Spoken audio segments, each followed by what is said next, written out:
So the final session that I'm going to run with you today, so hopefully then you have all of the information that you need to get you started on your senior journey and understanding set planning, is in relation to what can I actually do and undertake whilst I'm at Aspley State High School to tick that QCE box and also to get you on your ATAR or non-ATAR pathway.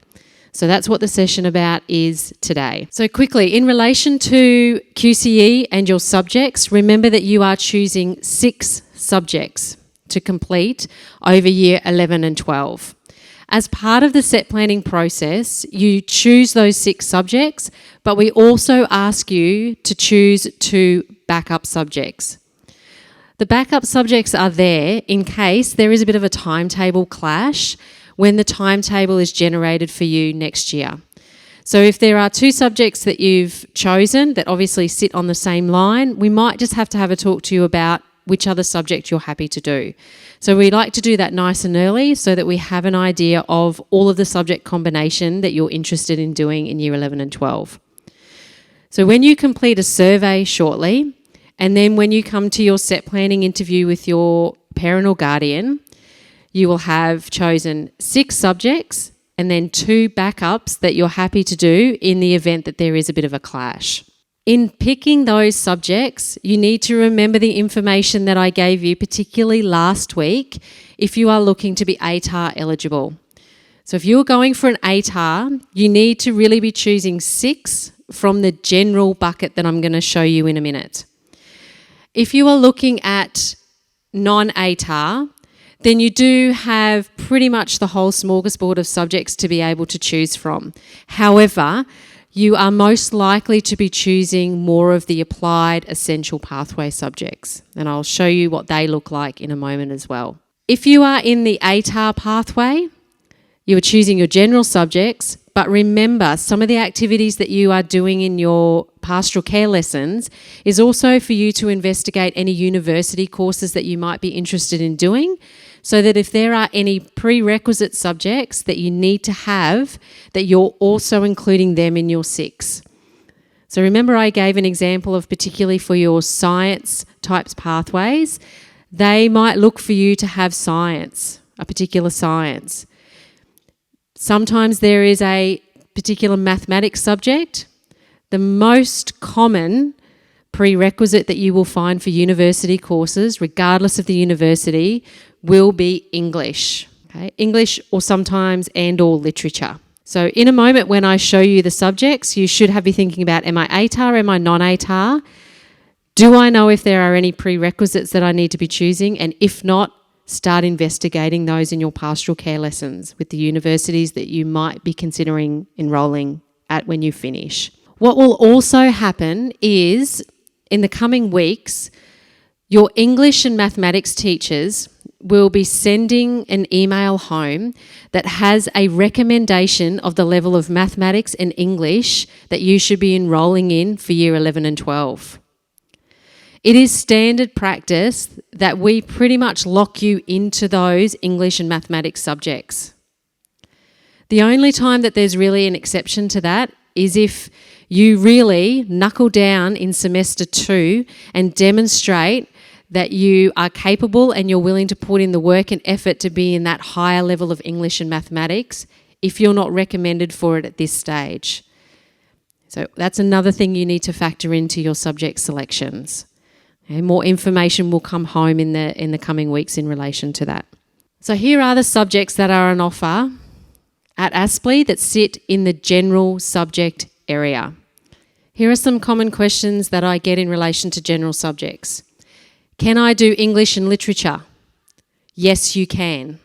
In relation to mathematics, if you are looking at doing specialist, you must do math methods as well. So when you're thinking about your 6 subject combinations, you have to have an English, you have to have a maths that should align with your recommendation. However, if you're doing specialist maths, then you will have methods and specialist. So there's 2 subjects already for you. So 2 maths and then an English means you've only got 3 then other electives, if that is your scenario. Okay, but yes, you can do English and literature, and then you must do methods with specialist.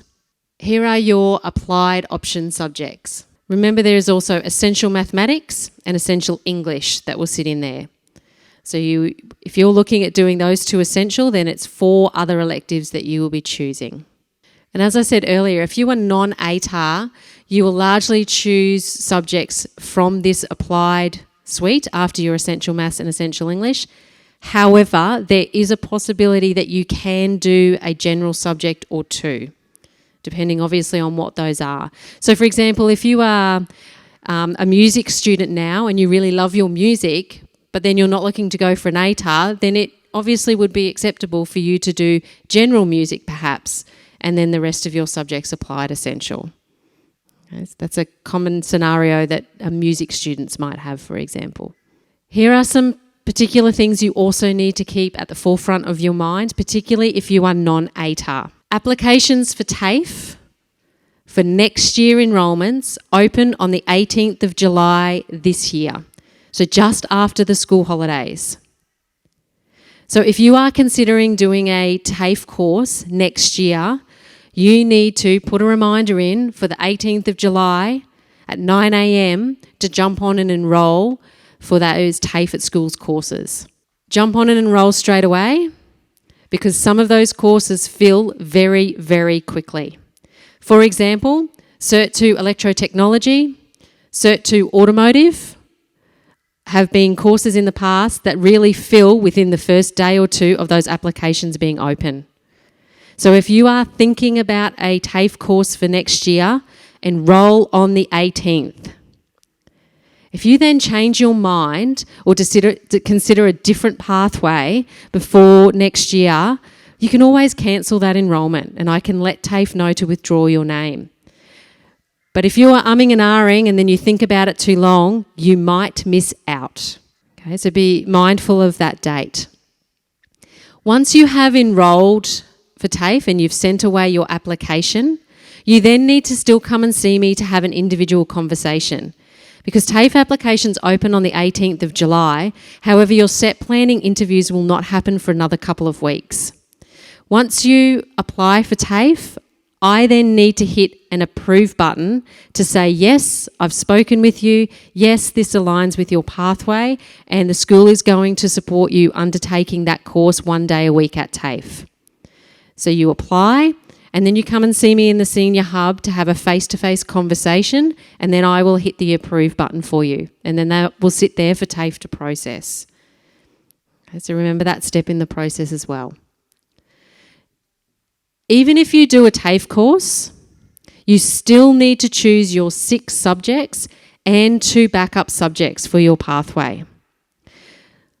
The other most common question that I have is, can I be on a study line on my timetable? The answer is yes, you can, but not straight away. So you still need to go through the complete set planning process, even if you know that you are doing TAFE or another external course or an apprenticeship or a traineeship 1 day a week, and you can drop to 5 subjects. Here's why. TAFE doesn't start until a couple of weeks into the term, normally, next year, first term. If you go to the course for 2 or 3 weeks and decide, not for me, you can't be that 4, 5, 6 weeks behind in a subject that you need to stay in on your timetable for that 6 subjects. So you need to be in 6, and then when you go to TAFE or the other course for a few weeks, and you're loving it and you're committing to completing it, then we have an individual conversation about you perhaps being able to move to a study line. Because you're making up those QCE points in that other course, remember from my QCE talk a couple of weeks ago. Okay, but that's a conversation that doesn't really happen until that sort of that midterm one next year. There are lots of other external providers, traineeship, apprenticeship opportunities that also come up for school-based students where you can do that 1 day a week. Where do you find that information? On your emails. So whenever there is an opportunity that gets sent to us that's worth sharing with all of you, that will come from myself, Mr. Harding, or Mrs. Hassam normally. So I cannot stress enough about you regularly checking your emails. And there are opportunities coming out now for students to sign up for year 11 and 12. So if you're sitting in here thinking that's me, then you need to especially be checking those emails for opportunities at this point in time. Here is where you find out more information. In your pastoral care, if you haven't yet, you will be accessing the subject guide so that you can actually be reading some more information about all of those subjects. So you're making sure that it actually aligns with what you want to do and what you're interested in. The QCAA website has lots and lots of extra information as well about subjects, including the types of assessment that gets done, any other questions you might have. Don't forget, if you're going for an ATAR university, checking the prerequisites to make sure you tick any of those boxes and checking your TAFEs regularly for TAFE and opportunities. So you now know QCE. What does that mean? What do I need to do to achieve it? You should know what an ATAR is. Is that likely to be me, and what do I need it for? And if not, I'm non-ATAR. And you now have a very general overview of the types of subjects and opportunities that are on offer here at Aspley. So your job when you go away now to your pastoral care lessons and in the coming weeks is to read this information in more detail so you have a complete understanding of what it looks like for you as an individual, and then completing the survey and then setting up set planning interviews with parents, which will happen next term.